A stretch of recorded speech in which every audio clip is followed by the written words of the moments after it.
In the Star Wars The Complete Visual Dictionary, the IG-100 MagnaGuard is referred to as General Grievous's favored battle droid. Because of this, MagnaGuards would act as Grievous's personal bodyguards and accompany him on numerous missions during the Clone War. However, the Complete Visual Dictionary also states that MagnaGuards were, quote, strong and skilled enough to take on a Jedi. In today's video, we'll look at why MagnaGuards were so powerful, explaining the aspects that made them difficult opponents even for Jedi. To begin, we should note that right from the beginning, MagnaGuards were designed, programmed, and armed specifically to fight Jedi. As Nute Gunray mentioned to Grievous within the Episode 3 novelization, MagnaGuards were tremendously expensive, something that isn't too surprising when recognizing they were designed to fight Jedi, and thus required that they be built to precise and rigorous specifications. An important feature that made them so formidable is the fact that they were the most intelligent droids within the entire arsenal of the Separatists. As mentioned within the Legends novel The Clone Wars Gambit Stealth, the AI programming of a MagnaGuard was so high, they were only a microcircuit or two from being alive.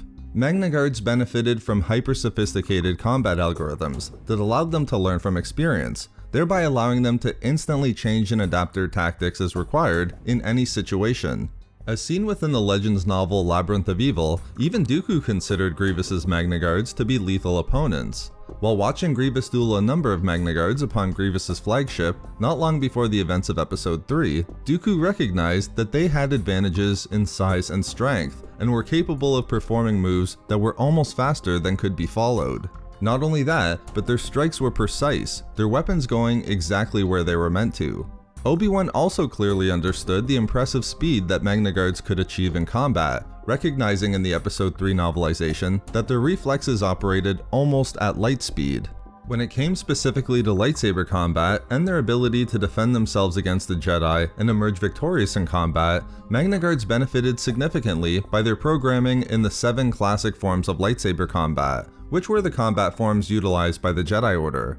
Just as Dooku understood that Grievous had benefited significantly through the instruction he received directly from the Sith Lord, Dooku also recognized that the MagnaGuards benefited from having been taught directly by Grievous. The combination of Dooku's teachings and their programming when it came to lightsaber combat is what allowed Dooku to see the MagnaGuards as such powerful and lethal opponents. The Electro Staff utilized by the MagnaGuards also assisted them when confronting a Jedi in combat.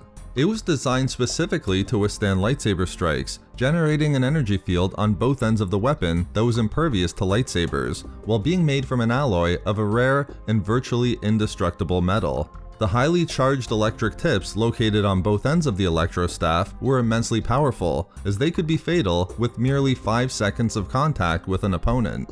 All of these aspects made MagnaGuards difficult opponents for Jedi, despite the fact that they weren't force sensitive. As we've discussed in previous videos, through a conversation between Darth Bane and Qasim, the Sith Order's lightsaber instructor at the Sith Academy on Korriban, the Legends novel Path of Destruction notes that in any confrontation, the Force was the significant key to victory. However, while the Force would allow someone who is Force sensitive to anticipate their opponent's moves and then counter them, this advantage could be increasingly thwarted based upon the amount of options their opponent had available to them. The more options that were available to them, the more difficult it would be for those who are force sensitive to correctly predict and anticipate the next move of their opponent. In this way, MagnaGuards would be exceptionally difficult opponents for Jedi, given what they were capable of carrying out in combat. Their programming, in addition to instruction through Dooku and Grievous, included all 7 classic forms of lightsaber combat, giving them a vast knowledge of what a Jedi might attempt in a duel. Not only that, but their hyper-sophisticated combat algorithms allowed them to adapt their tactics instantly to more effectively engage their Jedi opponents in combat, while having the speed, strength, and precision to fearlessly carry out what was needed, utilizing their Electro Staffs, which could adequately confront a Jedi's lightsaber. The combination of all of these aspects made MagnaGuards both strong and skilled enough to take on a Jedi. So there we have it, why MagnaGuards were so powerful and difficult opponents even for Jedi. We love making these videos, so why not subscribe for more fun Star Wars theories and discussions. Also, if you enjoyed the video, think about giving a like or leaving a comment. If not for me, for hyper-sophisticated combat algorithms.